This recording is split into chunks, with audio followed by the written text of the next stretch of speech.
కొన్నిసార్లు స్నేహితుల మాటలు, కుటుంబ సభ్యుల మాటలు, భార్య మాటలు, భర్త మాటలు, అన్నదమ్ముల మాటలు, అక్కచెల్లెల మాటలు, తోటి సంఘస్థుల మాటలు మనలను విరిచివేస్తాయి. ప్రియ దేవుని 10 ఏళ్ళు, 20 ఏళ్ళు, 30 ఏళ్ళు ఎన్నో దేవుని పాటలు చేయలేని కార్యము, ఎన్నో ఏళ్ళు దేవుని వాక్యము ప్రసంగాలు చేయలేని కార్యము స్నేహితుల మాటలు జరిగిస్తాయి. కాబట్టి ఇక దేవుడు కూడా చూస్తాడు, వీడు ఎన్నిసార్లు ఎంతన్నా వాక్యం ద్వారా ప్రయత్నం చేస్తున్నా, పాటల ద్వారా ప్రయత్నం చేస్తున్నా, నానా రీతిలో ప్రయత్నం చేస్తున్నా, వీడేమో నేను నా భార్యలో ఉండాలని ఆశపడుతున్నా, నా సంఘంలో ఉండాలని ఆశపడుతున్నా, వీడేమో విరగడమే లేదు.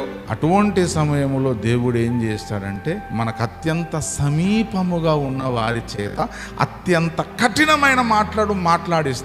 నీ హృదయమునకు ఎవరైతే అత్యంత సమీపముగా ఉంటారో వారి చేత నీతో అత్యంత కఠినమైన మాటలు మాట్లాడేటట్టు దేవుడు చేస్తాడు. అప్పుడు ప్రియ దేవునికి నా మీద ప్రేమ లేదా, వాడికి నీ మీద ప్రేమ లేదు, కానీ దేవునికి నా మీద కొండంత ప్రేమ ఉందని చెప్పాలి. దేవునికి స్తోత్రం.